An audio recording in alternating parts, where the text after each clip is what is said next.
Jai Shri Krishna, a warm welcome to all the viewers. Today I would like to share with you something very important that I learned over the last 4 months. This topic, according to my humble yet expanded study, will give us the clarity on most of our confused and helpless moments. Before I begin to touch upon this subject and go into further details, I would request all the viewers to understand this video with an open mind.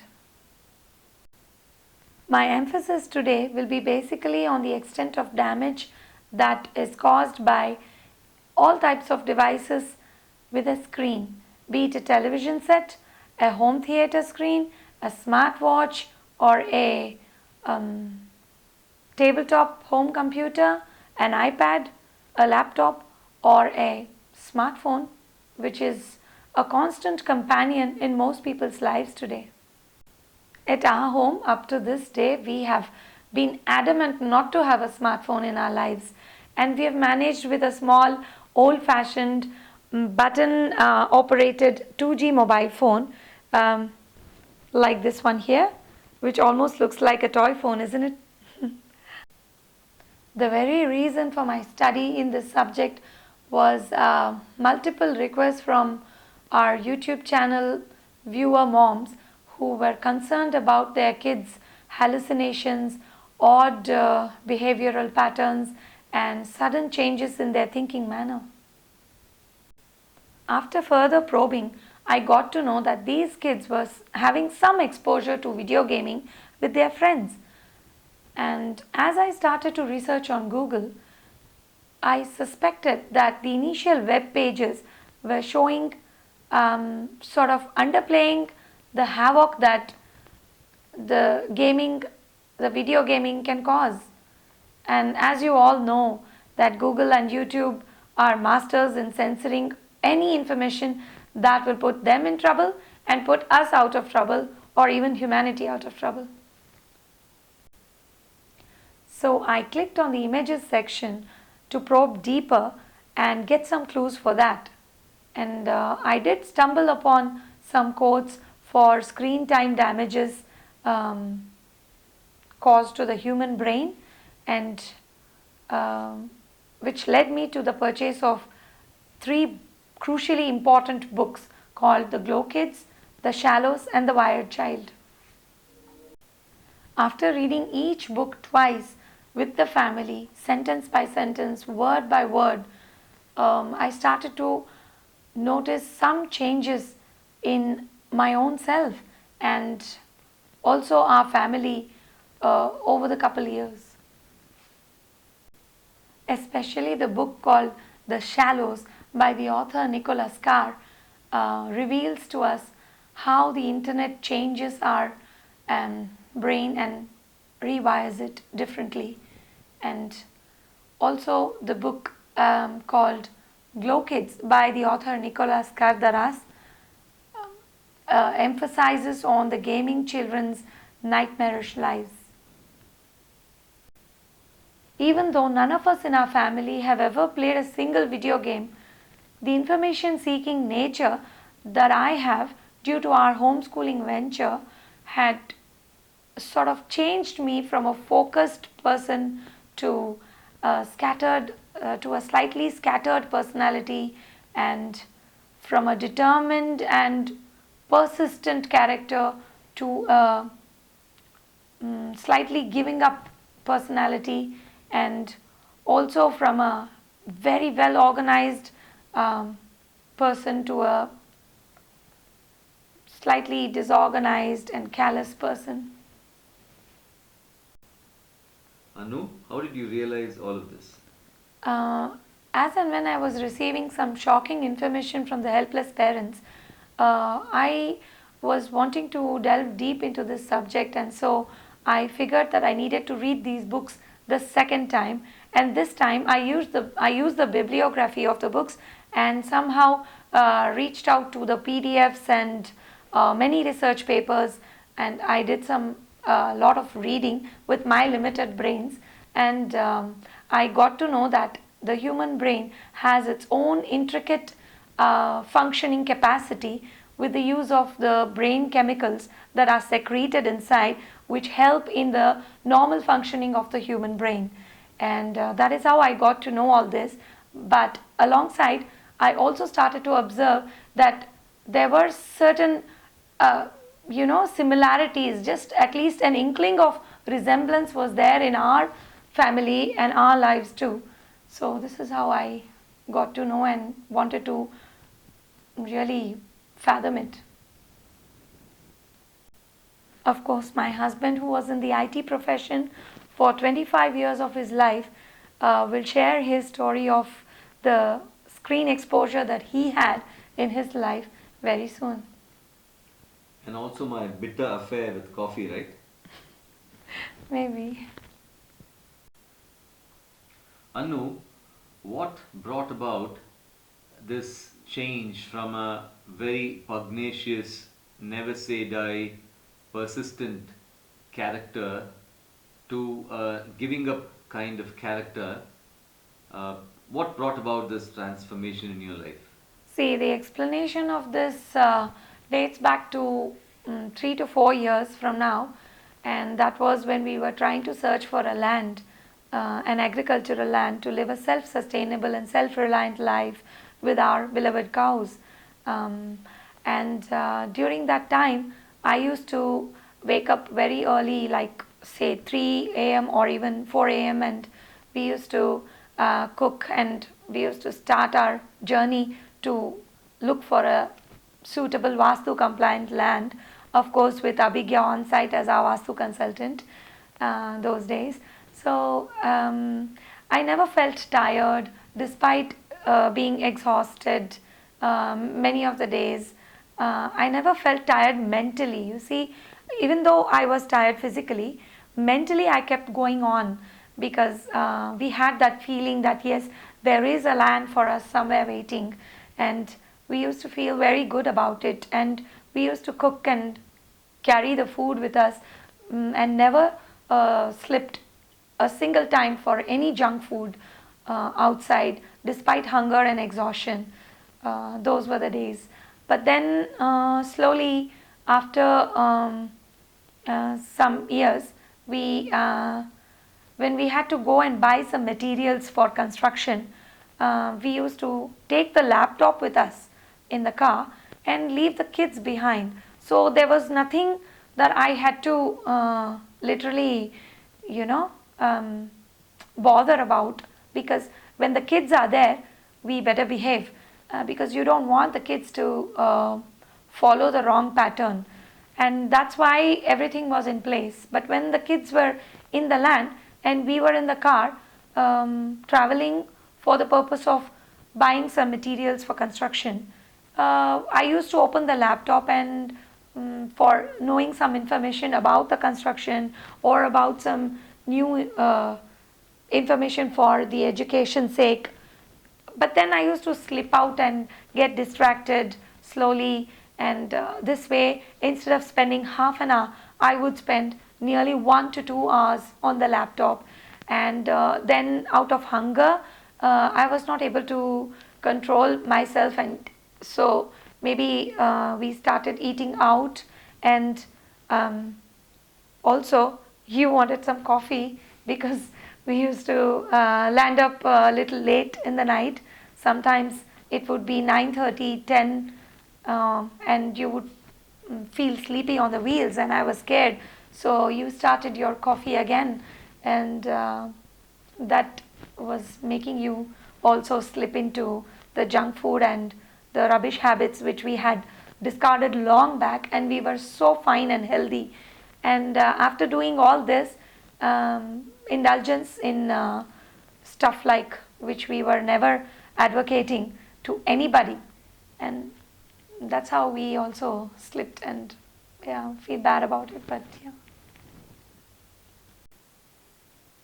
Anu, how do you think these subtle changes took place in our lives?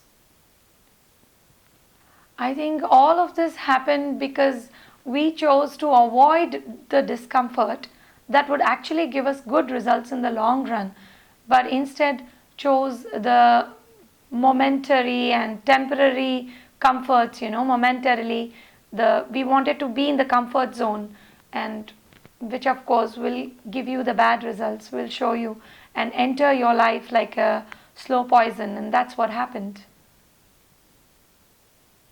Remember the bus accident? Yeah. You still used to get up at 3 a.m. or even 4 a.m. in the morning with that back pain and cook.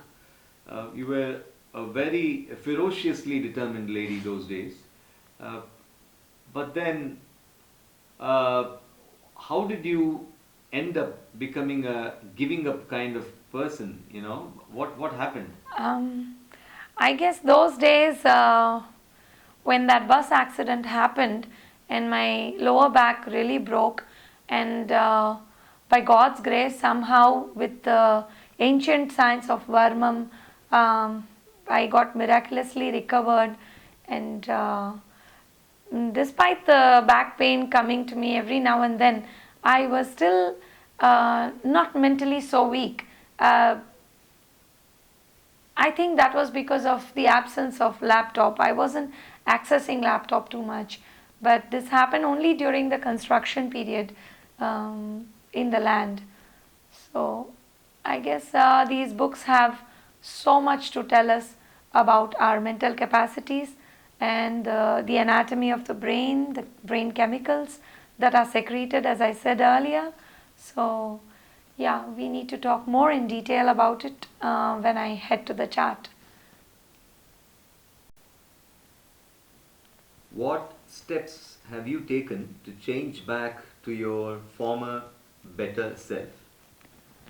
Um, I think, yeah, it's not just me, it's the four of us, you, me, and the kids. Um, Without your support, I wouldn't have been able to do anything. So, you quit coffee again. So, that's very delightful. And I have quit all the junk food that I was eating, like some fried stuff, and that's about it. So, and we have gone on a total digital detox for 4 months. We did not touch the laptop for any reason. Like, we did not even um, look for any information. We used to, even if we have to go somewhere, no GPS, just ask people and head to the road. So these are a few steps that we took. We went cold turkey. What did you feel when you went cold turkey with your laptop and junk food?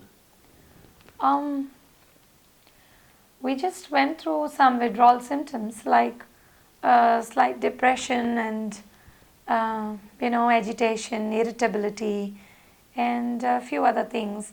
But then I guess we got over it, and now we've discovered a lot of joy in being this way and so much contentment. Yeah, it feels very good. And so we shall make a step-by-step video of all the do's and don'ts in another part. So this will be part 1 with the chart explanation and everything. Yeah. So. And that is the prefrontal cortex, the personality center, which is situated in the frontal lobe of the human brain. And here are all the vices that the human beings indulge in, because of which the prefrontal cortex gets damaged or shrunk. And so we will look at each one of them one by one. This part of the prefrontal cortex of the human brain that is shaded in blue is called the dorsolateral prefrontal cortex, which is responsible for rational thinking, postponing sense gratification, exercising self-control, focus, and which also gives us the sense of time. And this part of the prefrontal cortex that is shaded in purple is called ventro-anterior prefrontal cortex, the right side of which is responsible for motor skills, memory, and social cognition. The left side is responsible for speech production, language comprehension, the semantics, and also responsible for planning before speaking. So that's the adage which goes, think before you speak. For words are mightier than the sword. And the next one right here is shaded in light blue, which is called the premotor cortex, which helps in self-initiated movements, and the primary motor cortex, which generates signals to direct the movement of body parts. So if this is damaged, or even if it's shrunk, it will lead to procrastination in humans. So we will delve deep into each point further as we go further. And here is another part of the prefrontal cortex which is shaded in green and is called the ventrolateral prefrontal cortex, which is responsible for motor inhibition, reflex reorienting, and attention shifting based on situation. For example, if you're headed on your way a few meters, and when you start walking, you observe an obstacle suddenly, and you have to just reorient yourself and walk a little away from the obstacle. And so this is the part which helps in making you reorient using your reflexes, and it keeps your attention in a proper frame of mind, wherein you don't go and hit the object. So that is the function of this part of the prefrontal cortex. And here is another part which is shaded in blue, and it's called ventromedial prefrontal cortex, which helps in regulating emotions, choosing good friends, decision making based on morality, empathy toward others. And the next part that you see here, which is shaded in red, is called lateral anterior prefrontal cortex, which takes care of higher cognitive functions, task management, and the execution capability. And the last but not the least, we come to the part that is shaded in dark blue and is called dorsolateral prefrontal cortex. This helps in rational thinking, postponing sense gratification, self-control, and focus, and also gives you the sense of time. And please remember that this is the most important part, which only develops by the age of 25 or 26. So hold on, teenagers and so-called legal 18-year-old adults. Your dorsolateral prefrontal cortex is not yet developed, so you might have to take the advice of your elders. For most people, life never begins without a cup of coffee. If you are one of them, then this piece of information is for you. Here is a slide which shows you a myriad of health problems related to coffee consumption. Research has proved that dopamine and serotonin levels are increased due to coffee consumption, giving us temporary alertness and elevation of mood, but will cause reduction in the volume of gray matter in the brain, causing loss of memory and dementia, and may also cause a stroke due to the inability of oxygen reaching the brain. That is why I believe this sketch is true.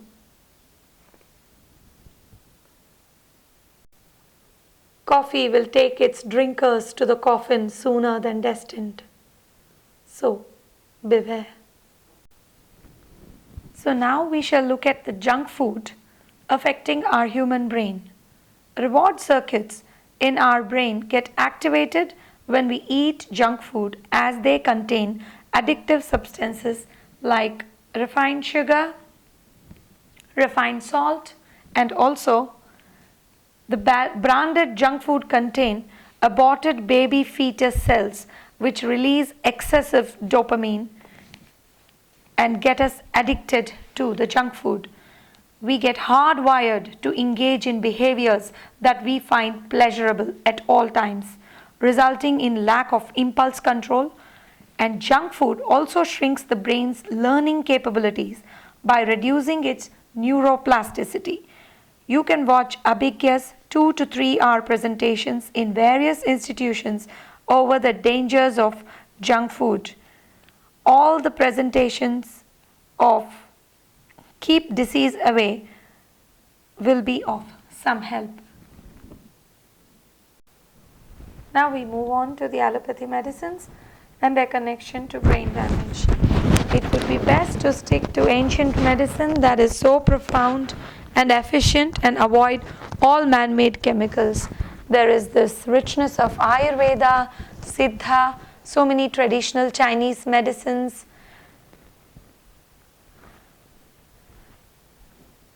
Thank you.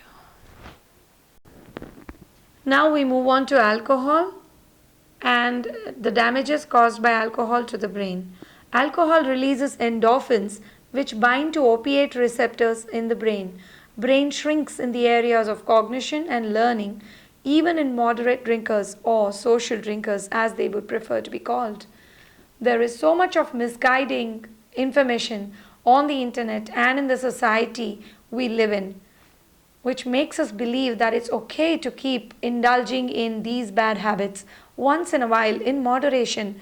But human brain captures the memory of the very first reward and will ask you for another and another and another until you get addicted. It is like the quicksand which will pull you till you are consumed. This is when we need to realize the power of our consciousness. Stress affects the amygdala and the prefrontal cortex. When someone's life is overly stressed with various troublesome circumstances, when people have taken in their mouths more than they can chew, life will cause them to go on a roller coaster ride, resulting in too much imbalance in the secretion of the brain chemicals, wreaking havoc inside the prefrontal cortex, which is the main personality center of every human. This will cause them to make wrong decisions and enter into a vicious cycle of never-ending trauma. The opposite of stress has to be de-stress. And the steps for all that will be in our solution video, which will be coming soon as part 2. Thank you. And now we move on to the mean screen. The more the screen time, the more you will scream in madness. But scream you will, as this dreaded activity will affect everything from your sleep to your very ability to think creatively. The growing human brain builds neural connections while prunes away the less used ones. The screen provides an impoverished stimulation of the developing brain compared to reality.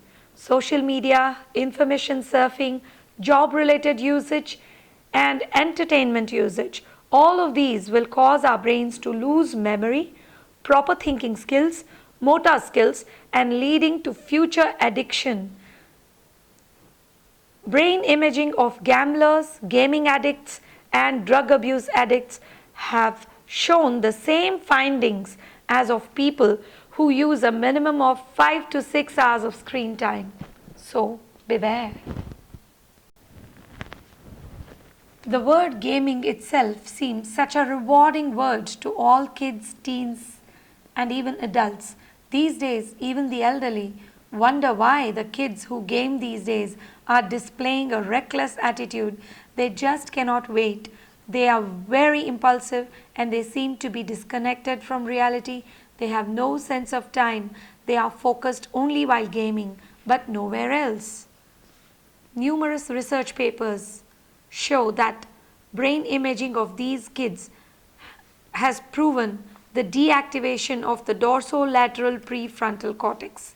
The gaming addiction goes to the extent of making these innocent kids become so mentally deranged. that they can turn into juvenile criminals and even kill their own parents. The book Glow Kids will open your eyes, so kindly read this and save your kids.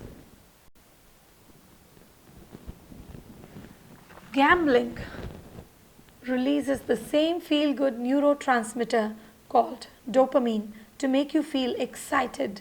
Gambling is an impulse control disorder. Gamblers can go to the extent of finishing all their own wealth and assets and also steal someone else's. This is because of the deactivation of the ventromedial prefrontal cortex, which actually takes care of the ability to choose good friends, be morally inclined, and regulate emotions and have empathy toward others. Now we go to trading. A gambler, a casino or a lottery gambler, will ruin himself and his family. But a trader or an investor who gambles on stocks and shares and bitcoins and cryptos and blockchain will ruin an entire society and economic system. And the extent of Kali Yuga that I am witnessing now is this video of a 12-year-old child who has been enticed or pushed into this satanic culture by this person called Avadhut Sathe, and a crowd that is brain dead is giving a standing ovation to this kid to motivate him to do a lot of trading online. I think this motive behind this video is crystal clear, and that is to turn a major number of kids toward this dangerous vice. Research has proved that a so-called trader or investor's brain is pretty much working like a gambler. All of this happens because there is reduced activity in an area of the brain associated with pain and negative emotions, which is the same effect as in regular casino gamblers. These people will have no empathy in the long run, and because they lose the ability to control their impulses, the combination of these two attributes will push them toward immorality and hence create a disgraceful environment for themselves and others. And now I shall begin with all the 5 brain chemicals that I have mentioned here, one by one, explaining their activities when they are in low secretion as well as in high secretion, causing various health problems to us via the human brain. The first one being dopamine. Here is its molecular structure. So, when there is a low level secretion of dopamine in one's brain, the person will experience inability to sleep or even concentrate. They may even experience chronic back pain, lack of motivation, depression. This is the reason some people even procrastinate. Also, they may go through persistent constipation, and in worse cases, they may become schizophrenics, with their emotions running very low all of a sudden.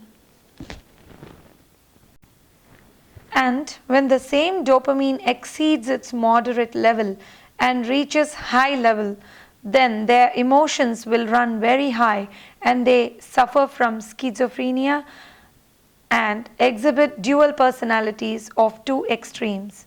Also, unfortunately, they get into all kinds of dangerous addictions such as drugs, watching porn videos, and gambling.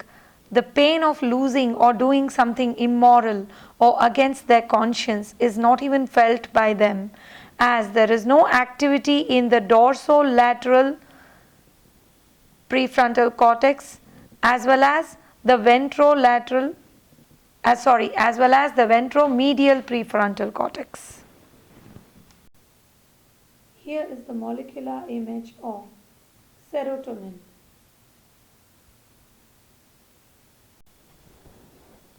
And when the serotonin is in low level, they suffer from obsessive compulsive disorder and they cannot keep calm. When the same serotonin is secreted in high levels, irritability, restlessness, agitation, and anxiety are caused. Also, muscle rigidity and seizures may occur. And here is the chemical formula of oxytocin. Here comes oxytocin, which is popularly called the love hormone, and if this goes low, then one feels depressed or may even face inability to love or express love. Also, they may suffer from autism spectrum disorder. And when the same oxytocin is secreted in higher levels than normal, benign prostate hyperplasia is experienced in males, which indicates enlargement of prostate glands. And also, people can suffer from urination problems, that is, difficulty in urinating or frequent urination, etc. And here is the chemical formula of norepinephrine. Norepinephrine in low secretion results in ADHD, that is, attention deficit hyperactivity disorder, Alzheimer's disease, premature graying of hair, and low blood pressure. And when the same norepinephrine is in high secretion, will cause anxiety, headaches, high blood pressure, and disturbed sleep. And here is the image of endorphins chemical formula. And lastly, endorphin in low secretion will cause pain in all parts of bones and body parts, and this condition is called fibromyalgia. In this case, people also suffer from depression, mood swings, addictions, and migraines. And when the same endorphins are secreted in higher levels than normal, they cause feedback inhibition, meaning the signal of pain or stress is not being delivered to the brain, and hence desensitizing us against any pain or stress, which is not a good thing, as it will make a person not feel the loss of money and will make him gamble further. So in other words, gambling will cause further gambling, drug abuse will cause further drug abuse, and hence the patient will enter a vicious cycle. Before I leave you all with so many dancing chemicals in the brain, I would like to give you the good news that God is so kind that He has blessed our brains with something called neuroplasticity, and there is 100% hope for a positive and consistent change. All we will need is faith in God and also faith in our free will, which is again a gift from God. I will see you soon with part 2, full of do's and don'ts that will set right our prefrontal cortex and will solve almost all problems that most of us face.